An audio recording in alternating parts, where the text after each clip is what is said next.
Some motorcycles make you stop, stare, and ask, what on earth is that? The Yamaha GTS1000 is one of them. It's not famous, not a speed legend, and it doesn't carry a glamorous legacy. But if you've ever seen one in person, you won't forget it. Because the GTS1000 never tried to look like anything else. It had a bizarre appearance, a rebellious spirit, and a firm belief that technology could change everything. Yamaha once thought they had built the perfect sport touring machine for the future. But the market disagreed. So what happened?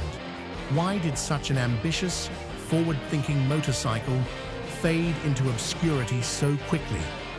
To understand this story, you'll need to let go of everything you think you know. Because the GTS1000 was never meant to be just another motorcycle. In the early 1990s, the motorcycle world was entering a period of transformation. Manufacturers were no longer just chasing speed or power. They began focusing on safety technology and refined riding experiences. Honda had the dependable ST1100. BMW stayed true to its unique engineering philosophy with the R series. And Yamaha faced a big question. If they wanted to build the ultimate sport touring bike, what bold move could set them apart? Instead of improving individual parts like their rivals, Yamaha thought bigger. They wanted to change how a rider feels on a sport touring machine. It wasn't just about going faster or adding more power. It was about delivering a completely new experience, something no one had done before. The GTS1000 wasn't built to compete on familiar terms. It was built to carve its own path. Yamaha embraced risk, introduced technologies never seen on a production bike, and stepped into the unknown. When you look at the front end of the Yamaha GTS1000, something feels off. There's no telescopic fork, no familiar twin shocks connected to the front wheel. Instead, there's a strange mechanical structure that looks like a robotic arm linking the frame to the axle through pivots and arms. That's RADD. RADD stands for Rationally Advanced Design Development. It's a single-sided front swing arm suspension system developed by American engineer James Parker. Unlike traditional forks that handle both steering and suspension, RADD separates those functions. One arm controls steering. A separate suspension system manages movement. This helps eliminate front-end dive under braking and improve stability when cornering. On paper, RADD offers a more precise and safer ride. And in practice, many seasoned riders agree. Under hard braking at high speed, the GTS1000's front end stays composed without diving like other sport bikes. But every innovation comes at a cost. RADD is heavier, more complex, harder to service, and expensive. More importantly, it feels different. So different that some riders couldn't get used to it. The handlebars lacked direct road feedback. Some called it stable. Others called it disconnected. But whether you loved or hated the GTS1000's front-end feel, one thing was hard to deny. The engine underneath that unusual chassis was a smart and well-balanced choice. Yamaha wasn't chasing the crown for the most powerful sport touring bike. They took a different approach. The 1002cc liquid-cooled inline-4 was adapted from the high-performance FZR 1000. But instead of unleashing its wild side, Yamaha tamed it. The result was a smooth power band, consistent torque, and throttle response that felt approachable. This bike didn't scream. It didn't push you to go fast. It glided, smoothly, confidently, and always within your control.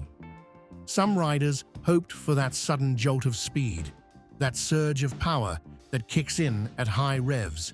But the GTS1000 wasn't built for adrenaline. It was built for distance, for comfort, for staying in the saddle mile after mile without fatigue. On the open road, the engine seemed to read your mood, gentle when you took it easy, strong when you opened it up, and always composed. Matched with a 5-speed gearbox and chained final drive, the setup was simple but effective. It didn't shout, but it whispered confidence in every detail. First came the ABS system. Back then, it was considered a luxury feature on motorcycles. On the GTS1000, ABS wasn't optional. It came standard, not to impress, but to assist. In hard braking situations on slippery roads, this system helped you stay upright without needing the reflexes of a pro racer. Next was the electronic fuel injection system developed by Nippon Denso, replacing the traditional carburetor entirely. This made the GTS1000 smoother, more fuel efficient, and more reliable on long rides. At that time, EFI was still a rare sight in the motorcycle world. Another detail often overlooked was the digital speed sensor. Yamaha eliminated the old cable-driven setup and replaced it with an electronic system, paired with a clear and modern digital dashboard. Every input felt smooth, accurate, and refined. Even the front brake setup stood out. A single large disc paired with a 6-piston caliper. Some doubted its effectiveness, but in real-world use, the GTS1000's braking power could rival many twin-disc systems. And that was just one piece of the unique riding experience this machine delivered. From the first twist of the throttle, the GTS1000 felt different. It didn't try to impress with a roaring engine or a punchy launch. Instead, it offered smoothness, calm, and precision. Every input was met with a measured, gentle response. It felt like the bike was saying, "Relax, I've got this." On the highway, it seemed to glide. Wind buffeting was minimal. The chassis stayed composed, with no shaking or nose wobble. The suspension soaked up imperfections effortlessly, filtering vibrations without removing rider confidence. There was no drama here, just a steady, unshakable rhythm. For some, though, that smoothness created distance. Some riders described the GTS1000 as a bike that was riding for you. The handlebars felt light, the steering neutral, and the road feel was muted.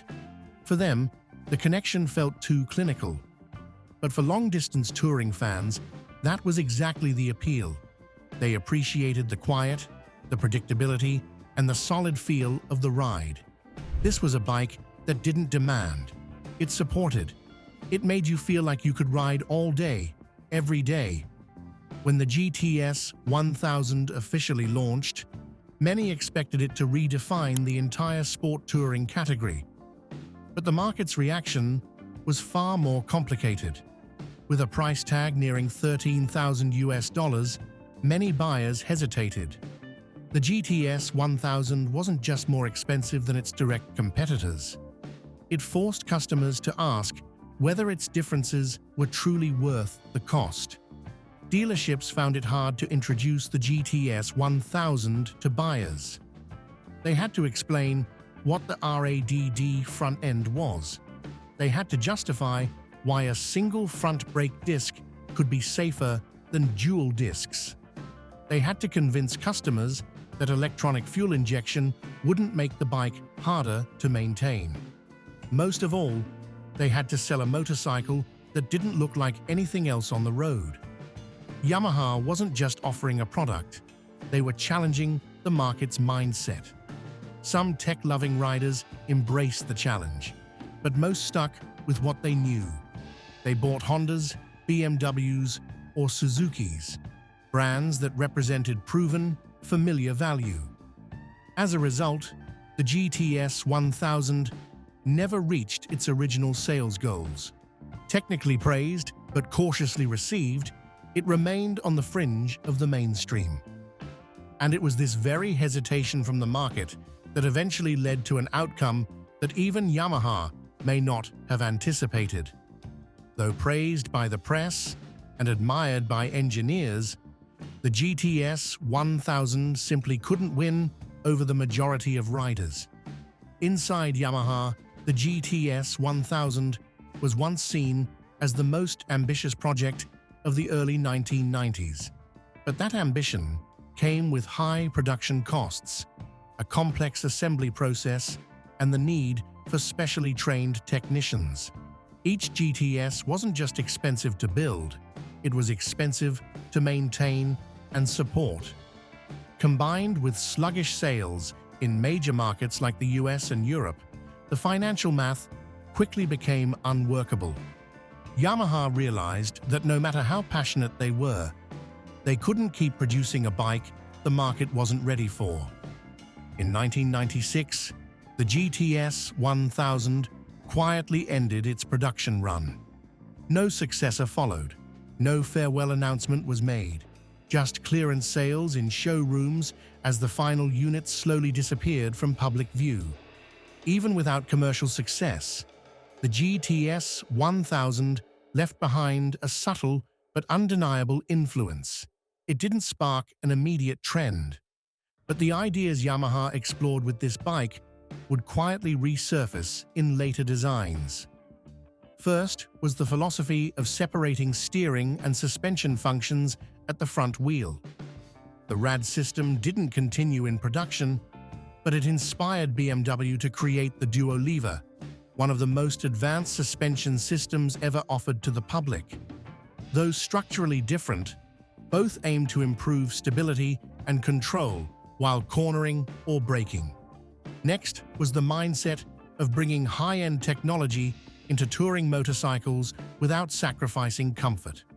Features like ABS, fuel injection, and digital dashboards were once seen as unnecessary extras, but today they are industry standards. The GTS1000 wasn't the first to include them, but it was among the rare few that combined all of them from the start. Yamaha's approach to developing the GTS1000 also changed how some in the industry thought. They proved that a company could build something unconventional, even knowing the market might not immediately embrace it. That attitude helped pave the way for bold machines that followed, from the three-wheeled Yamaha Nikon to the Honda DN01, and electric models like Harley-Davidson's Livewire. And as those models gain attention, many enthusiasts are looking back at the GTS1000 as the quiet starting point. It wasn't a media darling. It didn't dominate racetracks, but the GTS1000 quietly endured as a machine collectors couldn't ignore. Its appeal wasn't in speed or power, it was in the philosophy behind it, a mindset that didn't follow trends but tried to outpace them. On the used market, GTS1000s still show up occasionally. Prices haven't skyrocketed, but they remain steady. A well-kept original unit typically ranges from $4,000 to $8,000 in the United States. That may not seem high, but it's enough to suggest that ownership comes with appreciation. For tech lovers, the GTS1000 is a time machine. Every engine start is a return to an era when a company dared to do what no one else would. For collectors, it's a reminder that not everything special gets its due at the right time. That delayed recognition only makes the GTS1000 more compelling as time passes, because sometimes the thing nobody wanted back then becomes the thing you're proudest to own today. The GTS1000 was never meant for the masses. It didn't try to be a legend. It didn't need praise. But in its own quiet way, it reminded us that being different isn't always understood right away. In a world obsessed with the next big thing, the GTS1000 chose to leap forward, then quietly accepted being left behind.